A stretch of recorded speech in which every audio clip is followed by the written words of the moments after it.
Bien, bonjour à tous. On se retrouve ensemble aujourd'hui pour l'épisode numéro 6. Épisode numéro 6. J'étais, en fait, dans les dernières semaines, j'étais parti en voyage. J'avais l'intention de faire des épisodes, évidemment, pendant que j'étais en voyage. Et puis finalement, j'ai pris le bord sur mon engagement. Il y a plusieurs raisons qui se sont présentées, mais une de ces raisons-là, c'est que j'ai pas été aussi assidu que j'aurais dû l'être. On fait des choix et ces choix-là nous apportent à faire de la priorisation. Donc, prioriser peut-être d'autres comportements qui étaient nécessaires au moment où je devais, par exemple, tourner l'épisode de podcast. Mais c'est ce qui m'amène également à vous parler de persévérance. Donc, quand on entreprend un projet, c'est sûr et certain qu'à un certain point, il va y avoir des difficultés qui vont se présenter sur notre chemin. Que ce soit pour partir une entreprise, que ce soit pour courir un marathon, par exemple. Il va y avoir des embûches qui vont se présenter, que ce soit une blessure, que ce soit un manque de temps, que ce soit à cause des conditions climatiques ou peu importe. Il va y avoir des choses qui vont se présenter sur votre parcours et ces choses-là, vous allez devoir y faire face et continuer à persévérer malgré la douleur, malgré le manque de motivation. Cette semaine, et je vous partage l'histoire tout simplement parce que ça m'a permis de prendre conscience que la persévérance peut nous permettre d'atteindre nos objectifs. Et je vous donne un exemple. J'étais au Nicaragua dans les dernières semaines et j'ai voulu acheter un nouvel ordinateur portable. Le portable que j'avais, je ne sais pas qu'est-ce qui s'est passé, mais bon, j'avais une petite craque en bas à gauche dans l'écran. Pas tout à fait une craque, mais plutôt comme un espèce de changement de couleur. Je crois que j'ai échappé quelque chose dessus, mais je m'en souviens pas très bien. C'est pas très grave. Mais je me suis dit, j'aimerais avoir un ordinateur qui va me permettre de faire du montage vidéo qui va être de meilleure qualité, qui va être un petit peu plus puissant quand j'ai des rencontres en vidéoconférence avec mes clients. Je veux être capable de ne pas toujours devoir être branché. Donc, la batterie également commençait à être un petit peu désuète. Et là, je me suis dit, regarde, on approche du mois de décembre, Noël s'en vient, je me gâte. Je me connecte sur Amazon. Et Amazon, évidemment, je trouve qu'il donne une expérience premium. Je ne sais pas si vous avez déjà remarqué, mais à chaque fois où vous achetez quelque chose sur cette plateforme-là, le processus est tellement facile. Vous avez juste à cliquer, vous ajoutez au panier, confirmer la méthode de paiement, l'adresse de livraison, on review, tout est beau, merci, bonsoir, c'est fait. Et dans les jours qui vont suivre, le colis va être livré. Amazon aujourd'hui font de la livraison en peut-être des fois une journée ou quelques jours. Ça vaut vraiment la peine. Et fait que je suis habitué d'acheter sur cette plateforme-là. Je me connecte donc à mon compte et je rentre l'ordinateur. Je vais m'acheter un Mac. Je suis quelqu'un qui aime les produits Apple. Même chose pour Apple, hein. Apple, ils ont des produits qui sont très faciles à acheter. C'est super simple, c'est très détaillé. On va sur le site Internet, on achète et tout ça. Donc, il y a une nouvelle version qui est sortie, le MacBook Pro 16 pouces et la puce M3. Moi, c'est celle que j'avais regardée, MacBook Pro. Bon. Et là, en allant sur le site Internet d'Apple, je me rends compte qu'ils sont rendus à M4. Là, je me dis, ben, c'est parfait, je vais avoir la version avant. Ça va me coûter peut-être moins cher. Et en plus de ça, il y a les soldes du vendredi fou qui arrivent. Je vais sur Amazon, comme de fait, hey, j'épargne à peu près 600 pièces juste parce que la nouvelle version vient de sortir et le vendredi fou arrive. Donc, j'avais déjà regardé les prix auparavant et j'épargnais quand même un bon montant. Parfait. Je me connecte et j'achète. Je regarde le mode de paiement, je regarde la livraison. Là, la livraison, ben, je ne veux pas la faire chez moi, je vais la faire chez ma belle-mère, qui demeure à quelques minutes de chez nous, parce que, évidemment, ben, je ne serai pas chez moi, vu qu'on est encore en voyage. Et j'en ai besoin pour le lundi qui suit, parce que le mardi, je décollais pour Montréal pour. En fait, je décolle, parce qu'en ce moment, on est lundi quand je fais l'épisode, et je décolle pour Montréal demain. Donc, j'avais pas le temps de recevoir le Mac, puis de prendre la chance de ne pas le recevoir avant mon départ parce que j'aimerais ça l'avoir pour les 2 jours de formation que je vais suivre. Je commande le Mac et puis ça me dit que l'ordinateur va être livré dans les 2 prochains jours. Et ça, ben, on était mercredi. Donc, en réalité, ça devrait se produire. On était mardi, pardon. Donc, ça devrait se produire le jeudi. Et j'ai crié à ma belle-mère pour lui dire, hey, l'ordinateur va arriver. Et là, je me rends compte que finalement, ben, au moment où c'était censé être livré, il n'y a pas de colis qui est livré. Et là, je retourne voir dans mes courriels parce que d'habitude, on reçoit une notification comme quoi le colis est expédié. Alors, le processus est super simple, on peut suivre qu'est-ce qu'on commande. Et là, il n'y a rien qui est expédié. Je retourne voir sur le site Internet, j'ai le numéro de ma commande qui avait été confirmé par courriel. Fait que je reprends le numéro de commande et je vais sur le compte. Là, ça me dit que ma commande a été supprimée.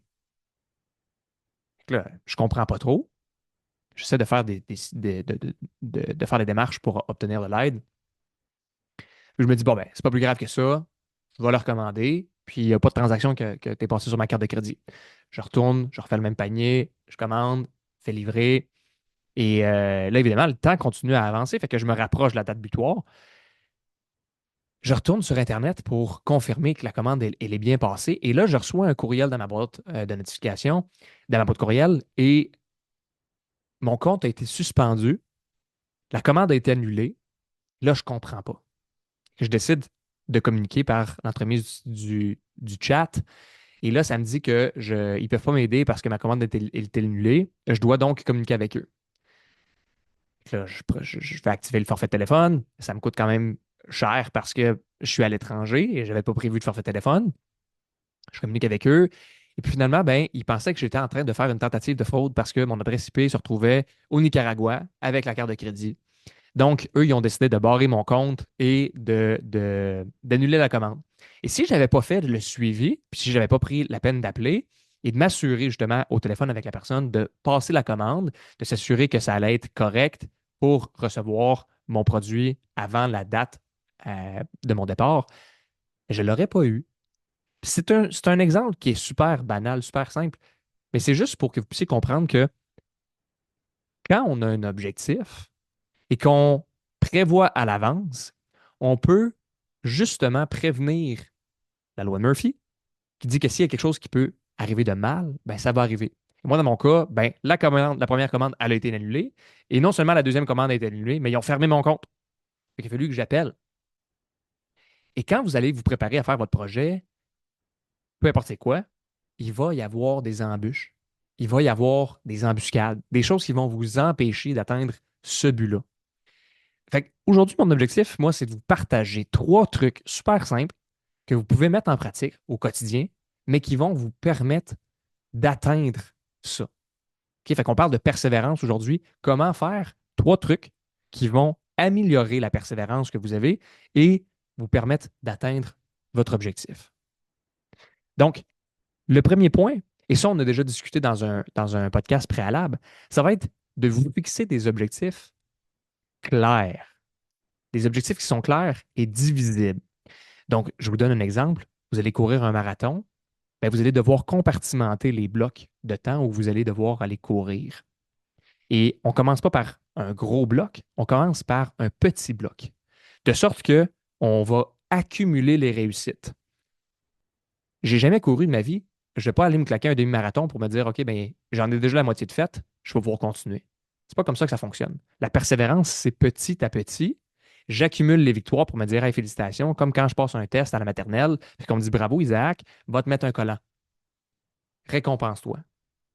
Vous devez vous récompenser en ayant des petites victoires qui vont s'accumuler les unes après les autres. Dans notre cas, comme je vous parlais du marathon, ben, vous allez pouvoir commencer par un premier 5 km, puis après ça, un 10 km, puis après ça, des longues courses, 15 kilos, puis après ça, un demi-marathon, parfait, on continue et on s'améliore et on persévère à travers le temps. Donc, on améliore notre persévérance en accumulant les petites victoires. Le deuxième point, c'est de créer des routines. Et pourquoi c'est important de se créer des routines? Parce que, comme je l'ai mentionné, à un certain point, votre motivation va baisser. Quand tu vas faire -10 dehors, puis que vous allez devoir aller courir justement pour atteindre votre objectif de courir un marathon, votre motivation, elle va prendre le bord. Et par la création de routines, vous allez être capable de skipper la deuxième étape. Hein, il y a toujours 3 étapes quand on fait quelque chose. Le premier, c'est qu'est-ce qu'on doit faire. Le deuxième, c'est est-ce que j'ai le goût de le faire. Puis le troisième, c'est le passage à l'action. Ben, si on veut enrayer le processus de est-ce que j'ai le goût de le faire, la routine, c'est une super bonne façon de le faire. C'est une super technique qui vous permet de dire, regarde, oui, ce matin, il fait froid, Mais parce que c'est rendu une routine, parce que je le fais à tous les jours ou à tous les 2 jours, de façon conséquente et régulière, et je ne vise pas le 100%. Ça se peut qu'à un moment donné, regarde, je ne l'ai pas fait, je ne l'ai pas fait. Je vous donne le meilleur exemple, le podcast. Je m'étais dit, OK, ben, je veux faire un épisode à toutes les semaines. J'en ai pas fait un à toutes les semaines. C'est pas grave. Je prends une attitude de pro. Ça veut dire quoi, ça, une attitude de pro? Ça veut dire que quand je vais sur le monticule pour lancer ma balle, ben, ça se peut qu'en avant de moi, le gars, il fasse un home run puis qu'il claque la balle. À la prochaine balle que je vais lancer, je ne vais pas me dire, ah non, là, je ne peux plus lancer parce que ça se peut que ça se reproduise. Non, je retourne dans ma concentration et je lance la prochaine balle comme si elle était à gagner. C'est la même chose quand vous faites une routine. Ça se peut qu'à un moment donné, oups, je l'ai échappé. Ben oui, ça arrive à tout le monde, on n'est pas parfait. Et c'est ça l'objectif, c'est de tendre vers la version qu'on veut atteindre. Vous voulez devenir un coureur, vous voulez améliorer vos performances dans votre carrière, vous voulez être un meilleur père de famille, une meilleure mère de famille. En créant des routines, par exemple une routine du soir avec votre enfant, ben ça vous permet, coûte que coûte, d'atteindre ça. OK? Fait que la création de routine qui devient donc une habitude pour vous permettre d'atteindre vos objectifs. Fait que je vous le répète, premier, fixer des objectifs clairs et visibles. Deuxième, faire des routines. On parle du troisième objectif qui est de réévaluer ton pourquoi. Pourquoi je fais ça? Pourquoi est-ce que je veux courir un demi-marathon? Pourquoi je veux courir un marathon? Pourquoi j'aimerais ça faire plus d'argent dans ma carrière?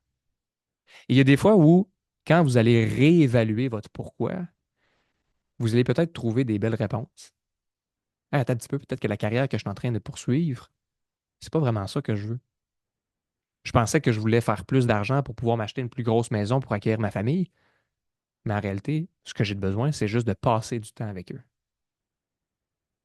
Donc, en réévaluant votre pourquoi, vous pouvez vous réaligner et prendre d'autres objectifs qui sont alignés avec votre raison d'être. Pourquoi vous êtes sur la Terre? Pourquoi est-ce que vous faites ce que vous faites au quotidien? Votre pourquoi, c'est tout ce qui s'en va en dehors des motivations qui sont extrinsèques. Donc, les motivations extrinsèques, c'est la paye de l'employeur. Ce sont les avantages sociaux que vous pourriez avoir dans votre travail. Ça pourrait être n'importe quoi d'autre que vous recevez qui ne part pas de vous. Puis vos motivations intrinsèques, ça, c'est ce qui vient d'en dedans. C'est ce qui fait que même si je ne ferais pas une scène avec ça, je le ferais quand même parce que ça me tient à cœur. Parce qu'en dedans, c'est tellement fort que je passe à l'action. Bien, ces motivations intrinsèques-là, vont vous permettre d'atteindre votre objectif. Et comment on fait pour les revoir, pour aller les chercher? On se pose la question, hey, attends un petit peu, pourquoi je fais ça? Fait que revoyez votre pourquoi.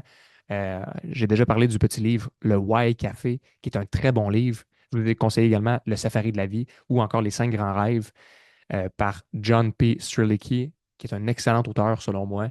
Je vous invite à mettre la main là-dessus. Et évidemment, ben, à commencer votre processus vers l'atteinte de vos objectifs réels. Donc, comme je vous le disais aujourd'hui, je voulais parler rapidement de persévérance. Et pour vous permettre d'améliorer votre persévérance, revoyez ces 3 choses-là. Objectif clair et divisible, mettre des routines en place, et puis finalement, revoyez votre pourquoi. J'espère que cet épisode-là vous a plu et que ça vous permet aussi de vous poser les bonnes questions.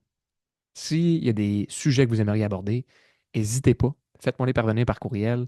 Je lis vos commentaires. J'adore ça. J'ai vraiment beaucoup de feedback.